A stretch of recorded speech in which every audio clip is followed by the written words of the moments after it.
Hello everyone, আমার মেয়ে পৌলমী এখন 7 মাস রানিং চলছে, 6 মাস কমপ্লিট হয়ে।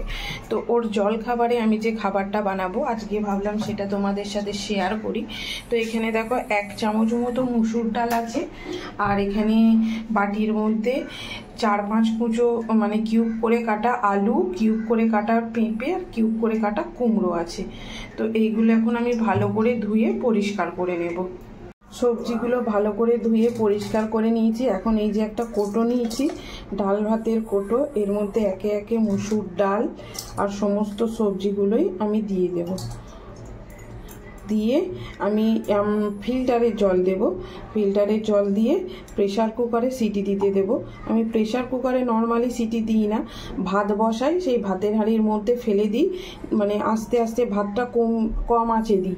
তো সেই আস্তে আস্তে হতে থাকে, তাতে কি হয় ঢিপ ঢিপ ঢিপ ঢিপ করে হয় আর প্রপারলি হয়। আর প্রেশার কুকারে কি হয়, আমরা তাড়াতাড়ি করার জন্য প্রেশার কুকারে সিটি দিয়ে নিই, এতে করে কি হয় খাদ্যের গুণটা নষ্ট হয়ে যায়। বাট তবুও যেহেতু আজকে আমি জলখারবেলা খাওয়াবো, আমার ভাত একটু করতে টাইম লাগবে, তো সেই জন্য এরকম প্রেশার কুকারে কোটোর মধ্যে দিয়ে দিচ্ছি। তোমরাও এইভাবে ইউজ করতে পারো, ঠিক আছে, যাতে খাদ্যের গুণটা বজায় থাকে।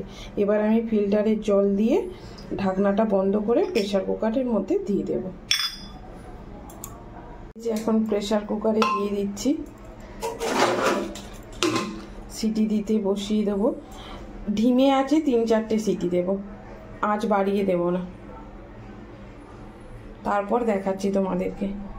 খাবারটা হয়ে গেছে, এখন আমি খুলবো, দিয়ে একদম ডিরেক্ট ছেঁকে নেব, মানে ভেজে নেব।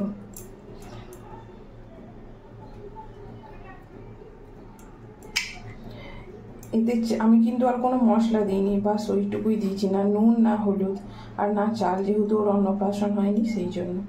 তো এটা এখন ভালো করে মেজে নেব হাতে। খাবারটা আমার মেজা হয়ে গেছে অলরেডি, দেখো দেখাচ্ছি, একদম স্মুথ পেস্ট হয়েছে। এবার এটাকে একদম মানে চামচের মাধ্যমে জলটার সাথে মিশিয়ে নেব, তাহলে প্রপার হয়ে যাবে। খাবারটা দেখো অলরেডি রেডি, একদম স্মুথ হয়ে গেছে, স্মুথ পেস্ট। এইটা একটু পাতলা করে দেব, ওর জল আছে, জল দিয়ে পাতলা করে দেব, ফোটানো জল। ও ঘুমোচ্ছে, তো এখন ঘুম থেকে উঠলে এটা খাইয়ে দেব। এতটা মোটাটা তো খেতে পারবে না, সেই জন্য আর একটু পাতলা করবো, ঠিক হয়ে গেছে বেশি। তো কেমন লাগলো ভিডিওটা অবশ্যই জানিও। জল খাবারে এটা দিতে পারো, খিচুড়ির মতো। এখানে ডাল নেই শুধু, আর কুমড়ো দিয়েছি বলে এরকম হলুদ হয়ে গেছে, মিষ্টি মিষ্টি, কোনো নুনও দেওয়া নেই। চাইলে রক সল্ট পাউডার, বিট নুন দিতে পারো, বাট আমার কাছে নেই, আছে বাট সেটা এক্সপায়ার হয়ে গেছে, সেই জন্য আমি দিইনি। ভিডিওটা কেমন লাগলো অবশ্যই জানিও। ভালো লাগলে চ্যানেলটা সাবস্ক্রাইব করো, লাইক করো, কমেন্ট করো। Thank you.